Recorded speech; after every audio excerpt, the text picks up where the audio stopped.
Você estava falando aí sobre a princesa está lá no lugar certo, a irmã que segue o cesto, não foi nem a mãe, foi a irmã, e aí tem o discernimento de trazer a mãe para receber para isso.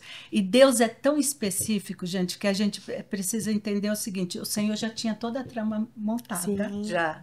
que ele faz o quê? Faz com que Moisés, porque assim, Joquebede escondeu um filho e pôs no Nilo depois. Só que Deus precisava de um libertador.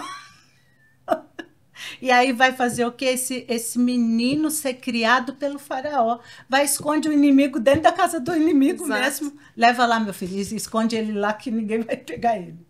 E aí é criado em toda a ciência, conhecendo todas as coisas, para depois fazer com que ele liberte o seu povo. É aquela coisa que fala, né? Deus, quando quer abençoar uma coisa, ele coloca o inimigo O para te inimigo para abençoar. te abençoar. Exatamente. Ele Foi coloca. isso que ele fez. Pegou o próprio. O inimigo está atrás dos meninos, então ele já sabe o que quer, então ele vai lá e põe dentro da casa, para esconder dentro da casa dele. Então não precisa a gente ficar segurando nada, nem questionando Deus. Eu vejo que o Senhor, você falando aí sobre a gente querer a bênção de Deus, mas não quer o Deus da bênção, né? E quando a gente tem essa noção de quem é esse Deus abençoador, a gente para de buscar as mãos e vai para os pés, né? Porque uma coisa que eu sempre vou falar para as pessoas, ó, todas as vezes que eu precisei de um milagre foi no altar que eu encontrei. Foi no altar. Porque eu nunca deixei. Ó, na primeira vez que meu marido quase. Meu marido é uma pessoa assim, que ele sempre foi um homem muito forte, nunca teve uma doença, nunca. Sabe o que é nunca? Nunca. A primeira foi essa, quase levou ele. Ele tinha muitos acidentes, ele trabalha com máquinas, né, torno, e ele sempre teve muitos acidentes e eu sempre fui a doutora dele. Porque, assim, eu levo no médico, ele toma os pontos, tudo, mas quem tira sou eu, porque ele não volta lá. Então sou eu que tiro os pontos, sou eu que faço tudo. Aí eu nunca me preocupei com isso. Sabe quando você não tem problema com isso? Então, no dia que ele ficou enfermo, para mim foi um baque muito grande, porque ele nunca ficou doente. Então, aquilo é muito difícil. E é para nós que somos mãe, trazendo isso para a maternidade, a gente vê que parece que o filho é inabalável, é intocável. E quando a gente entrega ele no altar, quem cuida é Deus, não somos mais nós. E eu sempre tive isso na minha maternidade, de entender que os meus filhos nunca foram meu. Eles foi concebido por mim. O Senhor deu para mim ensinar o caminho só, porque eles estão aqui nesse mundo. Então precisa de alguém para instruir. E aí eu sempre falei para os meus filhos o seguinte, na caminhada, porque são três homens, né? E homem é mais trabalhoso. E aí eu falava para ele, ó, os meus olhos não podem te ver o tempo todo, filho. E eu nem vou querer isso. Mas os olhos do Senhor estão em todos os lugares. Então ele já sabia. Outra coisa que eu sempre falei para eles, e eles devem saber de cor esse versículo. Nada fica em oculto diante do Senhor. Eles já sabiam, desde pequenininho, eles sabem. Quem nunca, né, que teve aquele momento com a mãe? Então, eu tive um sonho com você. Aí o coração Não, Já dispara. era eles tão param, meu Deus, o que que Deus falou pra minha mãe em sonho? Era tão impressionante, gente. Eu saía e deixava eles. Quando eu pisava o pé assim na porta, eu já sabia que tinha acontecido algo diferente. Aí eles já estavam assim, né? Porque eles. Irmãos brigam, não brigam? Todos os irmãos brigam. Mas Já se quando é para protege. esconder, eles se protegem. Aí eu falo, quem vai contar para mim? O que aconteceu? O que, mãe? Como que... Ué, quem que vai contar? Vocês aprontaram alguma, né? Porque eu tô vendo na cara de você, está escrito. Mas é sempre assim, a mãe sente, né? Sim. Quando a gente tem na nossa maternidade o Senhor que está com os olhos sobre os nossos, é impressionante. Nunca vai ficar em oculto nada. E para mim foi leve isso. A minha maternidade foi leve por causa disso. Eu nunca atribuí a mim o peso, sabe? Não, Senhor, é seu. Se o Senhor me deu, é seu. Agora eu faço a minha parte, o Senhor faz o resto. Nunca. Meu marido que é o preocupado, meu marido que ficava ligando, que eu falava, Senhor, tudo bem? Dormia tranquilo. Tranquilo. Mas é por causa disso. Atribuir o Deus que tudo pode. Acho muito importante que fala que ficou, né, com o Joquebed até amamentar ali, né, o período de amamentação. E eu acredito quanto o Joquebed não liberou bênção sobre a vida de Moisés ali naquele período, né, quanto ela decretou vida sobre ele, né, o quanto Deus deve ter inspirado as orações dela. Porque olha só, o filho dela, gente, libertador do povo de Israel. Então, com certeza, não é simplesmente que nossos filhos têm propósito, né? Que todos eles têm. Eu acho tão lindo que no povo hebraico, eles têm a questão também de ter muitos filhos, né? Porque fortalecia a família, mas eles tinham assim, um conceito de que todo filho que nascia era como se Deus estivesse trazendo algo novo ao mundo, né? E realmente é isso. Eles queriam trazer o novo de Deus ao mundo. E era através dos filhos, né? E é exatamente isso. Toda vez que nasce uma criança, né, é algo novo aqui. Cada um deles tem o seu jeitinho particular de ser. Todos os nossos filhos são diferentes, né? Quem tem eu tenho 2 filhos que são extremamente diferentes um do outro. Então é algo novo de Deus, né?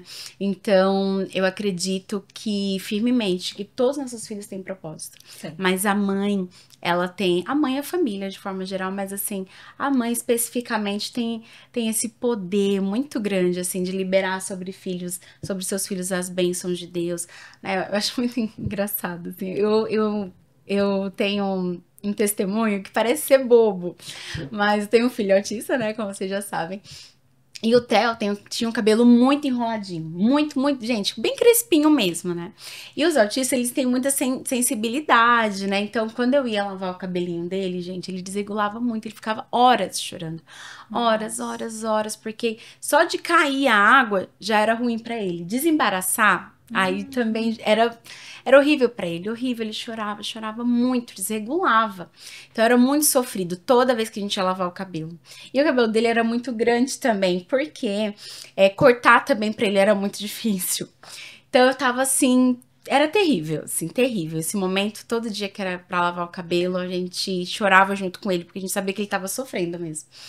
E então eu comecei a orar pelo Theo, né? Comecei a orar, Senhor Jesus, né? Tira essa sensibilidade dele, ou de alguma forma, assim, que ele possa melhorar, né, nisso, né? Passar melhor essa questão da sensibilidade dele.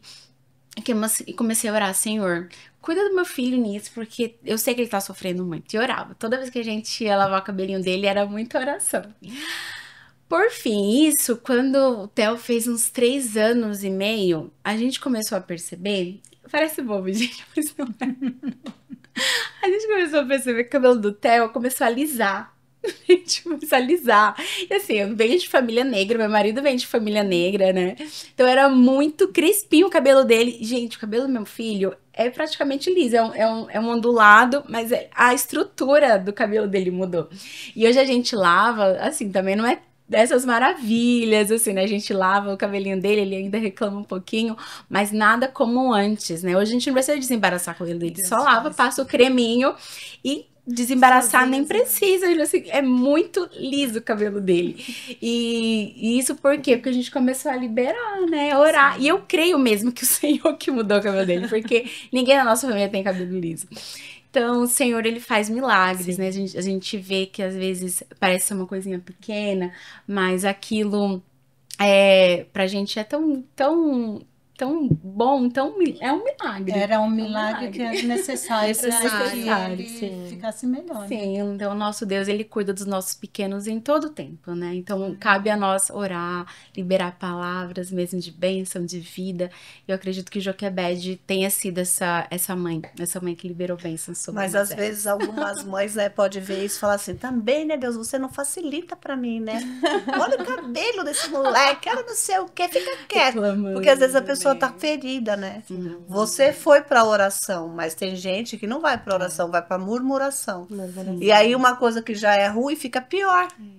Uma coisa que eu aprendi de reclamar, eu nunca tinha prestado atenção, mas reclamar é clamar 2 vezes, que é reclamar. Sim, verdade. Clamar, gente, é algo muito forte, né? Clamar, de clamor, é algo desesperado, é uma coisa assim muito intensa. Imagina você reclamar. reclamando, chamando aquilo de novo. Então, reclamar, a gente fala assim, né, que não vai mudar a situação, aí você ficar reclamando. Realmente, não vai mudar a situação, piorar, só né? piorar, Sim. porque você está chamando mais aquilo, né, você está vivenciando mais aquilo. E na maternidade, a gente precisa realmente se policiar, né, em relação à reclamação, murmuração, porque isso atrasa a bênção, né? Isso não atribui nada de bom na nossa vida reclamar, né? Então, é uma prática que a gente precisa realmente ter muito fixada no nosso coração, né? Vai reclamar? Fecha a agradece, fecha a boca, agradece, bebe a água, você vai ficar bem hidratada. É a prática da palavra, né? A palavra lá em Provérbio fala assim: a vida e a morte estão aonde? Na língua. Sim.